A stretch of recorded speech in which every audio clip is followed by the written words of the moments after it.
Embark on the next Pioneer Knowledge Services because you need to know. A digital resource for you to listen to folks share their experience and knowledge around the field of knowledge management and nonprofit work.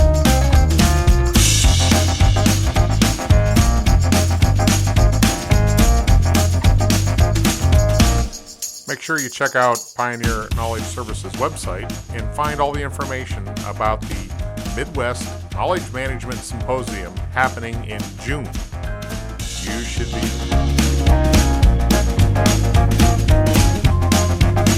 Aloha kako, my name is Jamie Muskopf. I live in Port Orchard, Washington, just across the sound from Seattle. I was born in Hawaii. I'm Kanaka Maoli, and lived on the island of Oahu and the Valley of San Fernando in beautiful downtown Burbank, California. I currently work at Lex Consulting Group. I'm the director of programs and projects for technical assistance, learning, and knowledge management. And I'm also on the faculty at Columbia University. I'm the lead lecturer for the capstone course in the Master of Science in the Information and Knowledge Strategy program. The fields I work in are knowledge strategy, higher education, and corporate social work, since I earned a Doctor of Social Work from the University of Southern California back in 2020, fight on. The book I'm currently reading is called Braiding Sweetgrass by Robin Wall Kimmerer, and it's important to me because it explores this convergence between indigenous wisdom and scientific knowledge through the lens of a botanist, which I know nothing about botany. I love to see music performed live. I love to travel and spend time with my husband and my kids doing all of that. I envision a future that advances equity, connection, civil discourse, emphasis on the civil, far outside the comments section, and celebrating the gifts of others. My intent is to show up in the world kind, open, and vulnerable, but I have a lot of work to do in all of those things, and I probably will for the rest of my life. I create value through deep listening, translation, convening, and helping people take action. And the topic I can talk about for hours is you.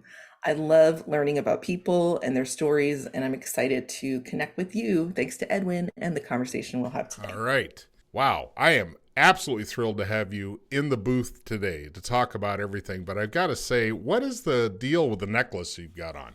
The story of this is my husband is currently the captain of a Trident ballistic missile submarine here in Washington. Usually I wear sort of this talisman on my wrist that protects us from things. I don't know. I'm superstitious, maybe. I believe in that kind of stuff. I got this necklace from a woman named Angie Pontani, who's actually a burlesque dancer. And her husband, Brian Newman, is a band director for Lady Gaga. It's really interesting. They're fascinating. Oh my goodness. But anyway, so she sells jewelry, and I love her. She's a great person, mom, great entertainer. So the necklace has two things on it. It's got the evil eye in red, because our boat is big red. And then that's called a malocchio in Italian. And then it's got an Italian horn. And both of these things are meant to kind of deflect any bad things that people shoot your way. So I think you need to throw in there something, seeing as we're talking seafaring, that you should have something Greek in the mix too. I mean, you've got multiple things happening there, and then you would be covered. Well, you are, would you consider yourself a melting pot of culture? No, so I think people from Hawaii, people used to say that a lot, that Hawaii is a melting pot, but I think we backed out of that because melting implies that everything's sort of mixed together and has become something else. And I think, in reality, it's still very much convergence place of people of different backgrounds, different identities, different cultures, and it's all celebrated there. So, but I think we acknowledge the existence of each thing rather than just sort of having it all melt together like it's one kind of thing. I have to say the melting kind of gives a collegial feel to it, and that is not what happened in Hawaii. There was a forced culture stamp down to the indigenous to be not actually melded together at all. That's right. Well, to be assimilated, much like indigenous people on the continent here. It Mm-hmm. was remove everything that's associated with your culture, your language, your identity, and become this identity.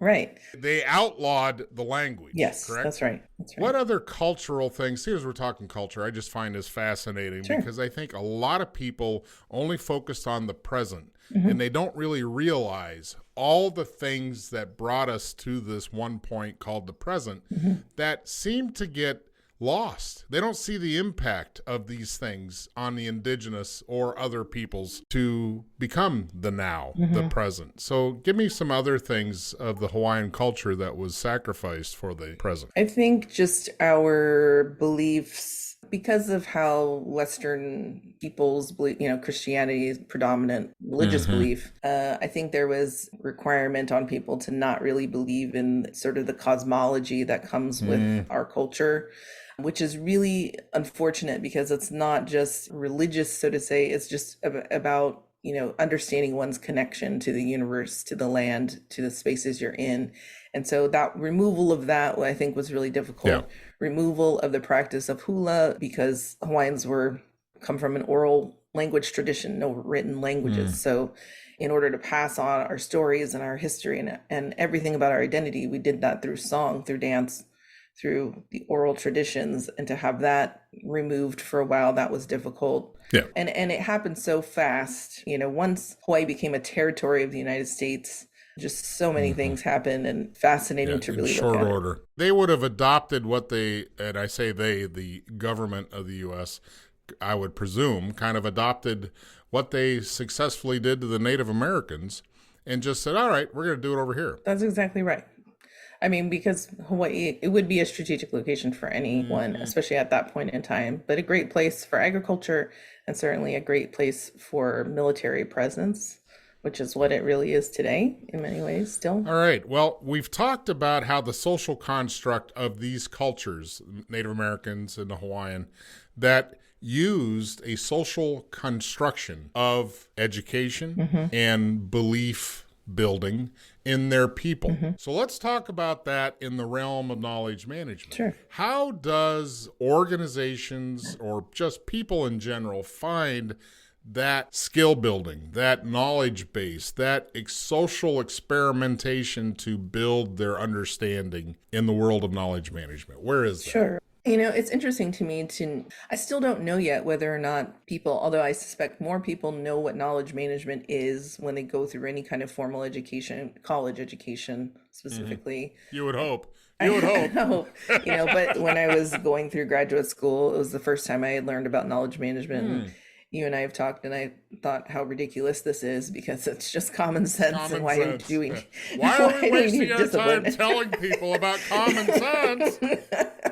Yeah, who doesn't organize their knowledge? Yeah. That was the first time I really understood that knowledge management was a discipline, and that was, in the early 2000s. And there were people who are now my colleagues, who worked on it longer than that. And I like to quote Larry Prusak because he has a whole lot of great aphorisms, and one of them is that knowledge exists in the spaces between people. And so when you go back to that cultural conversation we just had, it's important to understand that that's really where knowledge is shared and where it's derived, right? It's between people. It's not just the stuff in your head. So I got to say, so is the nucleus a community for that to happen? I would argue that. Yeah. I would absolutely argue that. So I think there's a heavy focus on community and understanding that as a community, you have a certain expectation of participation and engagement as a community member. Sure, I would agree with that. In an old social structure, Native American, the tribe methodology, the people had roles. There were roles. I assume the same in Hawaiian culture, correct? There was roles assigned and or achieved. And in the community, people knew who you were by probably face, voice, and what your role is. That's right. So those are heavy identifiers. And what's now in the present state, as we talk about the present, is there a disjunction with community and roles? I think so. I mean, one, I think how people look at community is shifting. I think it has shifted primarily because of technology, I think, in this part of our history, right? A community could be a bunch of people in a Facebook group online, or it could be a group of people at a church Yeah. on Sunday, or your neighbors or whatever. The definitions of community have broadened, but this idea that of connection inside community, I think, is where we kind of end up getting a little bit messed up, right? Because on the one hand, we feel really connected when we're online and we're talking to people and we are relating to people. But I think there's a lot of discourse potentially around, is that real connection? Are we really connected in that way? Where do we actually derive our feelings of belonging and, our sense of belonging? Can we derive it online? Some people would argue absolutely yes. Some people would argue we need to do a little bit more of that face to face. That's the giant debate right now and about the workforce, and can we be remote and be effective? Well, you bring up an interesting point. I get what you're saying about, is a digitally connected relationship as valuable as a physical relationship? Back in the old days when people were like, oh, this online learning, oh, it's not, oh, get away. You know, if you really think about the concept of distance learning, 200 years ago, when you could start to take correspondence courses by correspondence. Back in the old days, they used to use the mail. And so it's like nothing has shifted. Nothing has changed other than the medium. So the people that are the down-mouthers or the downsayers of, oh, online learning, you can take up space in a physical classroom and have zero connection to anything going on in your surroundings. That's right. Just as much as I could do it online. The whole misconception of proximity has some magic thing to connectivity, I think, is ridiculous. I want to pull up Merriam-Webster's definition of community. A unified body of individuals such as the people of common interests or living in a particular area, a group of people with a common characteristic, like Hawaiians, a body of persons of common or especially professional interest, scattered through a larger society. There's a lot of concepts floating around here, but before we get dancing around, how do we make people more common sense based to be able to become more knowledge management based? What's your definition of knowledge management? I think knowledge management is our ability to express, capture, share, and utilize what we know. And what we know are things that we create together in social contexts.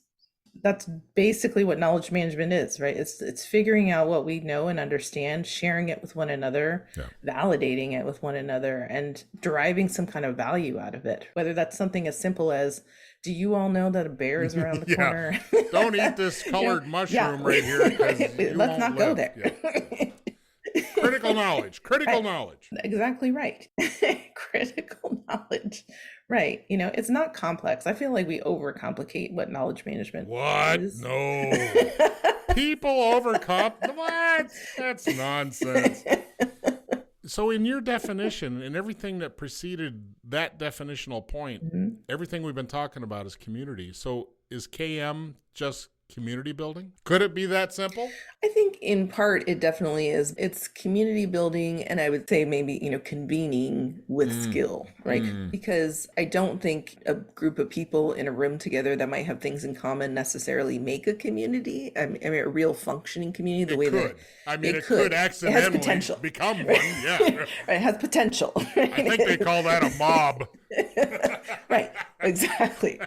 Where knowledge management comes in is that there's someone or a group of someones, hopefully, who understand how information flows, what information could be critical, understands how to connect people with critical information so that the community as a whole can benefit from it, can use it, in different ways. Yeah. I mean, making the use case for it seems kind of commonsensic to do that, but not always the case, right? Because something gets lost in the translation. It's almost like there's a certain buffer that comes up or an instant wall with some folks when you use the word knowledge management. They're like, you might as well be talking trigonometry. I don't know what you're talking about. All right, so we beat that horse pretty good. So let's shift over and pick your animal of choice, whatever, or non-animal for the PETA folks. That's great. Pick a rock. Go beat a rock. How do we get to a formal educational system And who is the audience for that? That's a great question. And I think this is a complex question, right? Because on the one hand, sorry to go back to what you just talked about and wanted to move on from, but the problem with knowledge management is that when it's good, when it's happening, knowledge is flowing and everything's great, like it's like describing breathing. I think.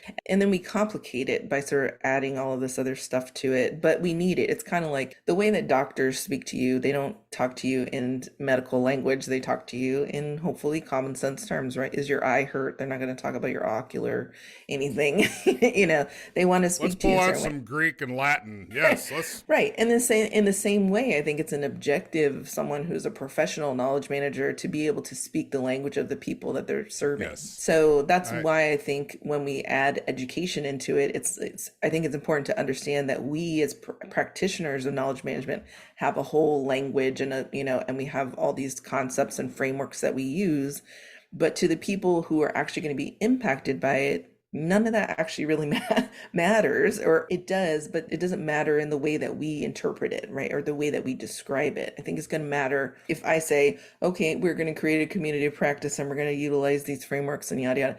That's super. That's a great way for me to communicate with my colleagues, but it's not necessarily a great way for me to communicate with the people who are going to impact. I need to describe the impact of what I'm going to do.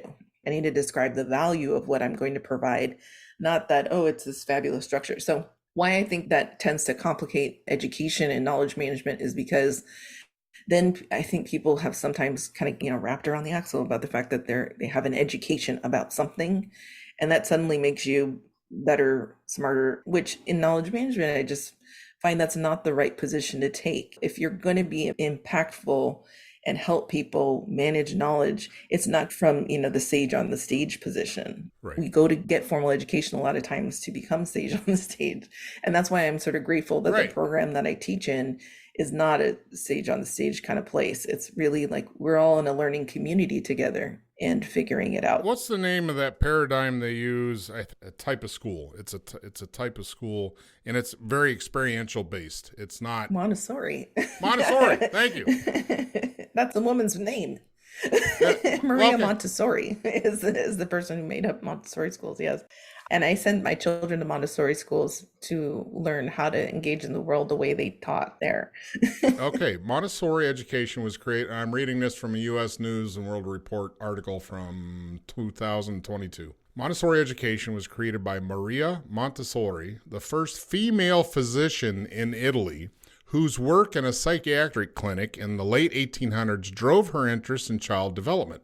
Montessori continued studying. Montessori recognized the importance of giving children ownership of their learning.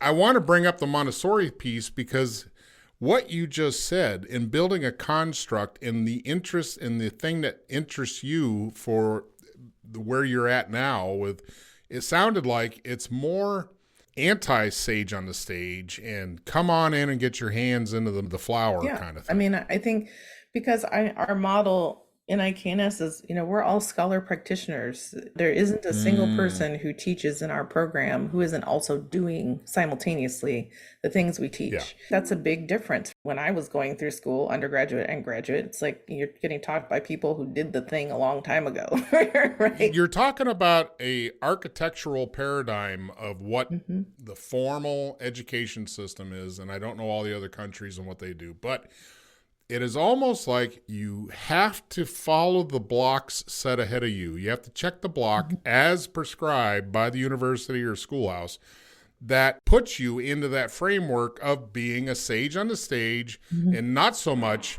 a practitioner. I think if you talk to most business people, they feel that those are both ends of the spectrum. You're either doing it or you're teaching it. What really would be the divine method would be to be both what you're saying. But how do you change the architecture of a many century construction of an organizational idea? Sure. Do you just flip the whole idea and use the Montessori idea that makes things more practical? I mean, I think the way that you do it is by emphasizing the community aspect of learning, and not just among the students, but among the people who are in the classroom teaching. I mean, it's kind of a fine line, right? Because on the one hand, my instructors, when I was a student in the program that I'm in, I mean, the reason I chose to go there as a student was because There are people who have been working in knowledge management, the father of knowledge management, like, the mother of knowledge management, in my opinion, have been doing the work for so long, and we're still actively doing that work. When I was a student,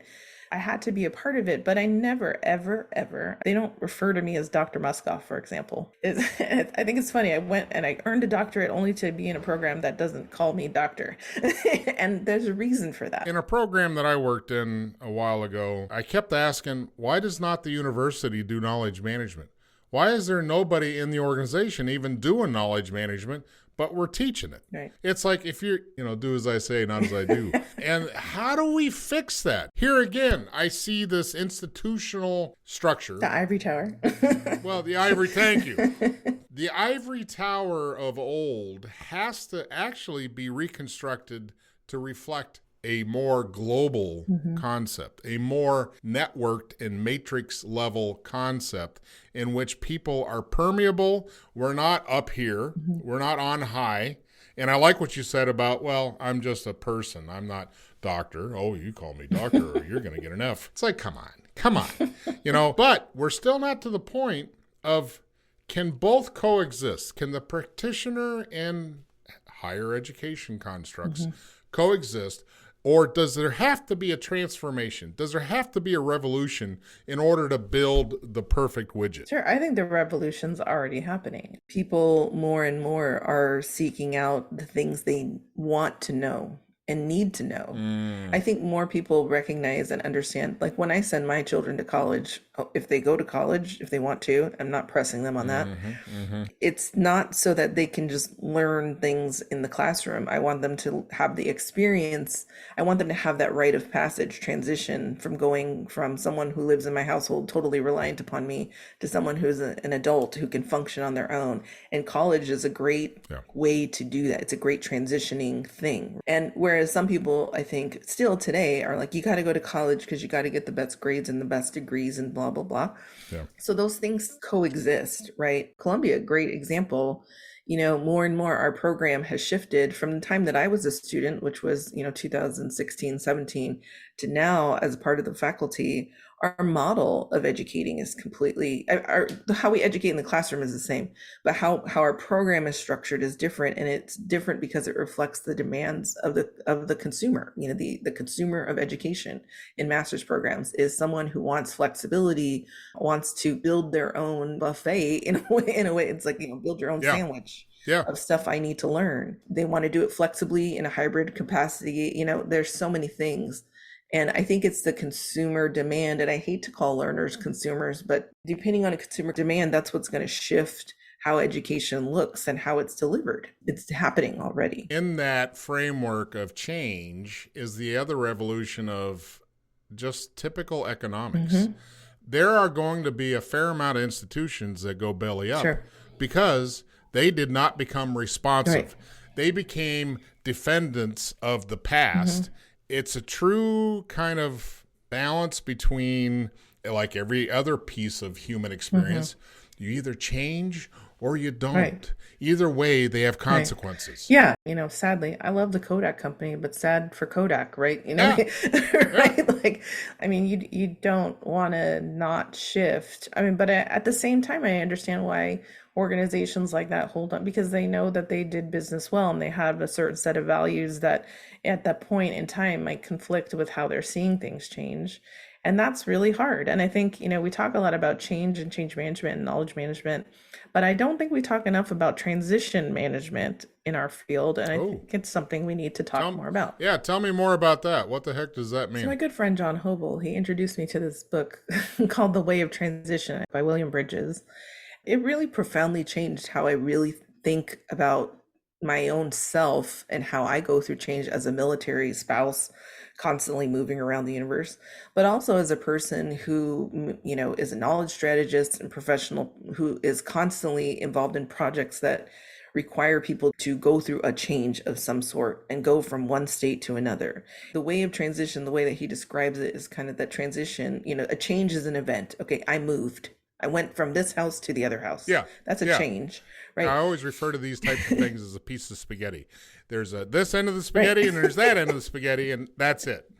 So the change is the event. I did something and it happens, right? But the transition is, the way he describes it, is, 3 phases. The first phase is that you're part of letting go of what was.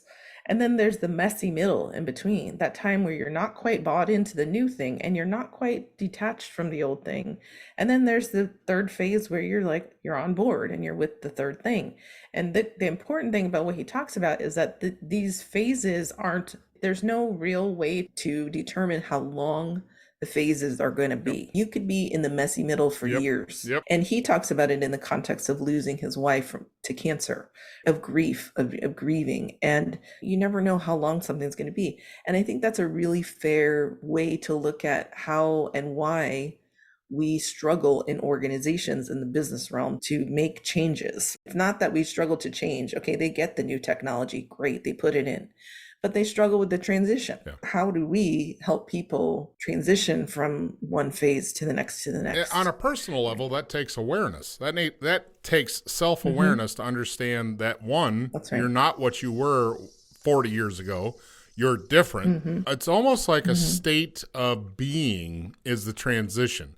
A state of being, and there are blocks and pluses with that concept, because the mental blocks that come with transition is a defense mechanism, at least in my experience, of, I can still do that. Right. Because there's part of this brain pan that's 18 years old and will never die. But my physical body is a reminder, just a minute there, buddy. You might think you can still lift that, but you're going to have a consequence this time. The transition piece is wonderful to think about, but I think the biggest part of that is to understand, it's like the old bumper sticker, shift happens, right?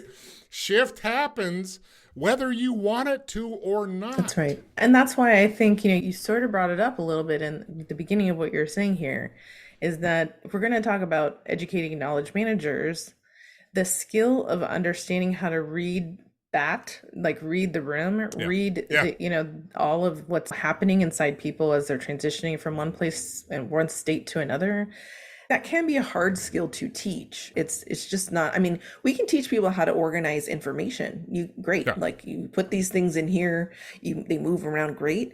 But to teach someone how to empathize, to teach someone how to recognize in people when they're in distress because of the change that's happening, and how to coach them through that change and reassure and build whatever needs building in order to bring them along. I think those are skills that are harder to teach, but those are the things that I hope to see more and more of in education, any kind of education, whether it's training or like a formal academic education, like our program. These are skills that are important to being successful. And I think that it's just harder to get there, harder to teach that. Everything we've talked about, let's back up the train to all the way to the beginning. We talked about cultures. And after our conversation has flowed the way it has, the reflection I have is that we are talking about really a positive knowledge management person would be a / sensei, a shaman, a anamkara, which is anamkara is a Gaelic for soul's friend or a friend of the soul. There are so many original people concepts that allude to the wisdom keeper, the seeker, the helper to the tribe, the one that serves the community. I'm starting to wonder if knowledge management is just being not just a good steward, but out of all these other cultures, I think there's always been somebody that is, by iconic role, a knowledge management person for the community. I would agree with that. All right, so, thank you. So if we think of all those indigenous roles and get away from the monkey work of alphabetized and metadata and all the things that go with all the stuff and all blah, blah, blah, you still got to come down to who is going to provide the best care. I just flashed on me. As a patient, do you think you get the best care from the nurse or from the doctor? 100% the nurse. Yeah. Well, if she's a good nurse, yeah, absolutely. because they're the ones that seem to be a little more invested in your current situation. And they're with you longer. I mean, as a person who gave birth to 3 children, my nurses were everything. My doctor was just there for the show. Like he, Exactly. he was there for the right. for the event. Right? And in that way, okay, going back, right? The doctor is the change manager. The nurse is the transition manager. She's there making sure as you're going through the process of your body getting to give birth that you're okay, that you know what to expect. That's the nurse. The doctor may have the knowledge of how to get your child out and what to do in case of emergency. Ultimately, then they leave and then you're there with your nurse again. It's funny because I used to say, because I'm kind of a Star Trek nerd, I feel like knowledge managers, I always felt like the Deanna Troy, right? The counselor Troy to my person, to my executive, that whether I was working for the commander of the Pacific Fleet or today when I'm working for the CEO of my small company, because you're there to listen and really, really listen and hear and reinforce the fact that we all know what we need to know inside of ourselves. There is a person always somewhere around you that does that for you. And I do believe that that's a knowledge manager in some regard. I do think that there's something about being that person who can be counselor and all those roles that you talk about. Every knowledge manager will tell you you've been a therapist, you've been exactly counselor, sheriff, riot control, drill sergeant, whatever. Like you've been it all, right? Right? And there's something about that. As we've designed the perfect job description for a knowledge management person, how do you interview for somebody like that? Gosh, it's so good. Yeah, because it's all the things that are kind of intangible. You'll find your best knowledge managers by interviewing in a way that allows you to pull stories and allows them to tell stories, not answer questions, if that makes sense to you, right? The real good stuff is going to come out of the story. Tell me about this time that you did this, say more. And I think that's how you find your person, is how they dealt with it, how they describe it even, the interaction. I think that's how you find them. I want to go back to our medical construct. I like the idea of the nurse and the doc, and we kind of gave the doc a black eye on some of this. So I want to bring up what I learned in my Master's of Science and Knowledge Management years ago about the Mayo brothers. So the Mayo brothers were held in high regard as one of the first knowledge management constructs in a really professional sense to use these principles of sharing knowledge. So I just pulled up what they call the Mayo effect, built this concept, which is now what has propelled the Mayo Clinic to be the Mayo Clinic.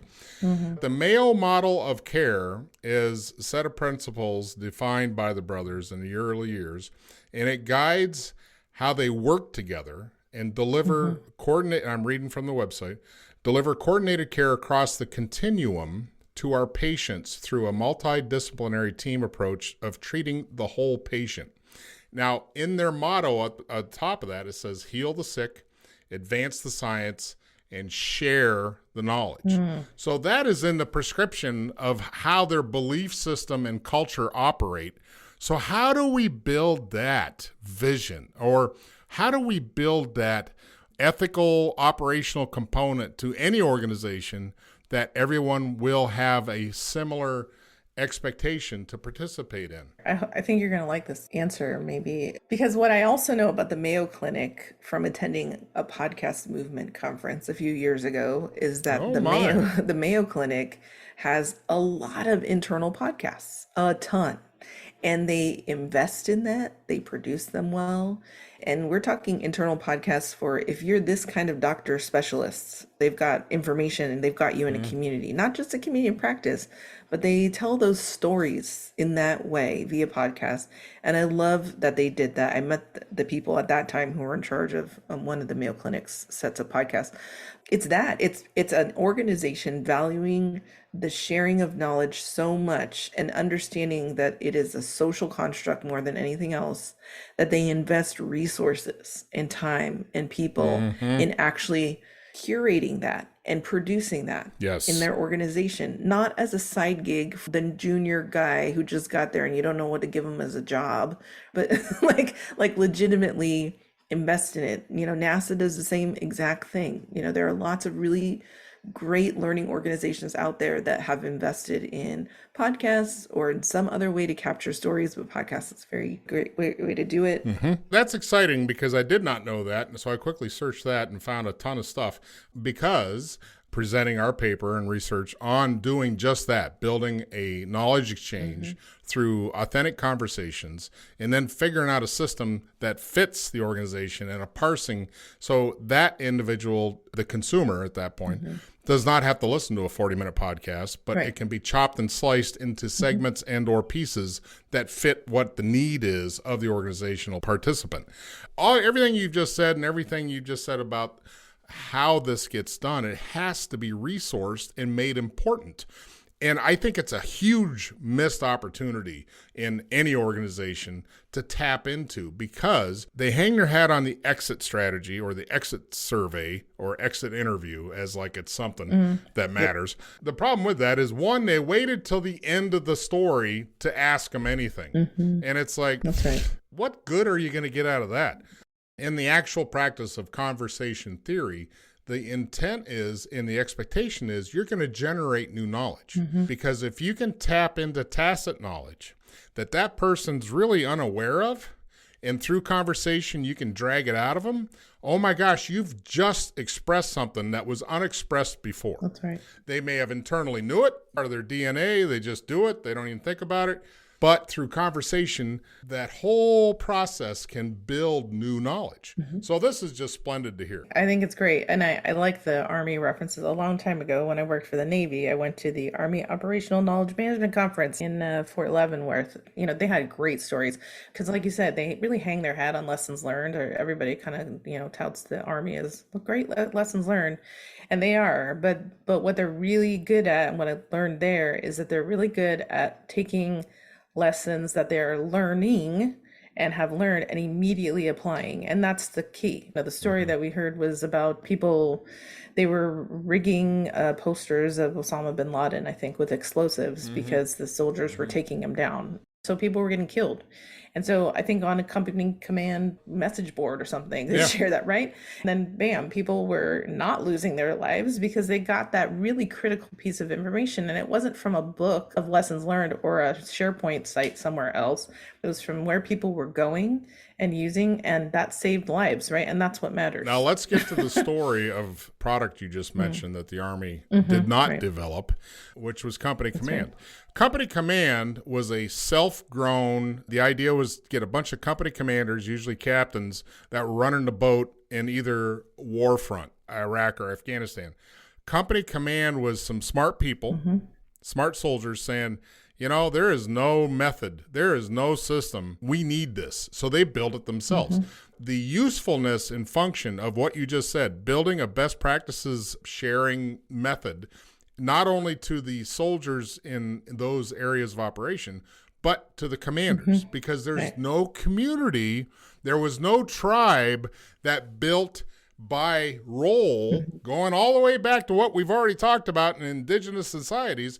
There was no way that these folks could all communicate amongst their peers and share and understand and become smarter and more proficient. Most people think everything is a top-down, here you go, here's the best way to, well, okay. There's always the folks that are on the ground that figure out a way to circumvent either a system that is a top-down that nobody uses and it's antiquated and it's like, don't waste your time with that, we've got a better way.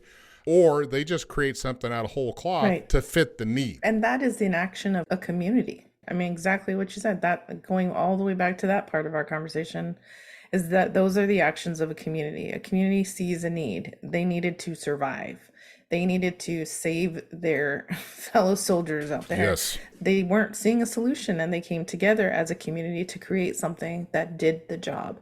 It's not to say, you know, kind of going also back to our conversation about formal education versus not, it's not to say that people don't respect the leadership in the military or that we don't understand the significance of their role and the things they need to do. But the misunderstanding there is that somehow the person who is in the lead seat is going to know all the things and help you do all the things. They don't know, you know, they don't know. And they need people in the working in a community fashion to go, hey, This is what's wrong. And the best commanders that I've worked for are the ones who knew that. Yeah. They absolutely knew they were not the smartest person in the room. And if you know that going in, then you're going to be a lot more successful sharing knowledge, and the knowledge that matters 100%. I agree with the sentiment, but I'll say we need to change the language. The intent of that is to say that you have to be open and able to listen is really the function of that.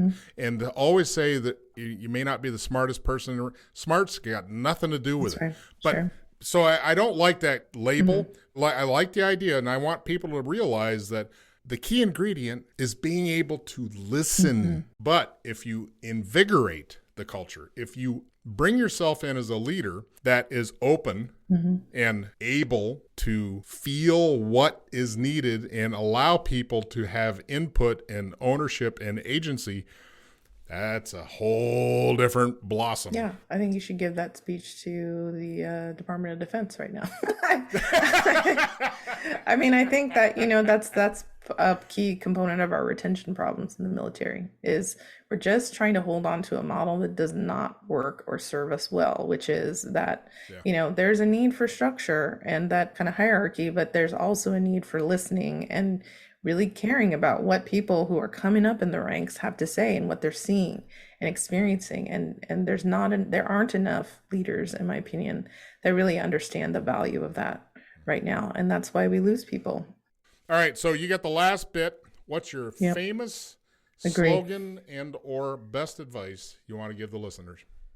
Best advice I want to give listeners. Or a reflection. Yeah. I mean, I think maybe, because I'm not good at giving advice, I don't think. Because I think, I would say, to grab onto what we talked about is if there's something you don't know, always pursue trying to figure it out. Always pursue learning in any way, whether it's from a person that is a colleague of yours, a person who could be considered a mentor, a training program, a formal education, whatever it is. I think there are too many people who do not lead with curiosity in this world. And that's part of the problem that we see now is we have too many people who think they know all the things and not enough people who are really curious to understand, what others know and why they know what they know and why perhaps they themselves do not know things. I think curiosity is the definitive characteristic that I look for in students or coworkers or people who will work for me. They'll follow the breadcrumbs, right? As opposed to just stopping at the conclusion they walked in the door with. So I think it's that. I think it's develop your great sense of curiosity and follow it to wherever it takes you. I want to leave the listener with this last bit because this just popped in another old item that floated to the front. The Alaskan culture, in that they actually did this. They combined the indigenous with formal education, and it's inseparable. All the things that got them to where they are as a people on the planet is already part of the formal education. It's not snuffed. It is not, the natural world is not opposite of what we are. Thousands of years of trial and error, and all that knowledge, you won't need that no more because I got the internet. That should be held up as a prime example of what could be. Sure. And so I'll go back to the book that I mentioned earlier, which is Braiding Sweetgrass, because that's exactly kind of what this book is about. It's about this understanding that indigenous wisdom and scientific technology is, essentially the Western way of learning, knowing, doing, and the indigenous way of learning, knowing, doing both have value and they both can coexist. And I don't know very much about the Inuit and how they have structured their education system, but I do know that many indigenous peoples, and there are many in the United States, my own company right now, we support 97 of the tribal nations. Each one is a unique and different culture. And I think it's important for us to make sure we don't see them as a monolith, right? Like they are all unique. And that's what makes them fascinating and interesting. And that's what makes exploring the knowledge that comes from them and capturing it in a way that's useful to them and their communities really interesting and valuable. The co-creation of knowledge, I think, is another thing that should definitely be explored too. Co-creation is definitely a key ingredient. And I think that's what everyone should go away from today's chat. we may be different than another community, but we are connected. And it is almost better to observe and recognize the connections and commonality than it is the separations and the differences. And I think that's a key ingredient to going forward in any regard. Absolutely. As an anthropologist, we would call that universals. You focus on the human universals, you will be pleasantly surprised and feel a lot more connected to everyone around you. I think everybody should sit down and ponder that for hours. Thank you. Bye, everybody. Aloha.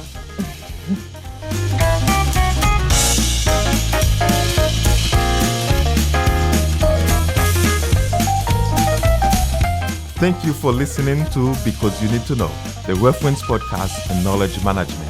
My name is Soni Tonemi. As an art administrator, Because You Need to Know has been my go-to podcast and has helped me hone my management skills. Please consider sponsoring the podcast with your business.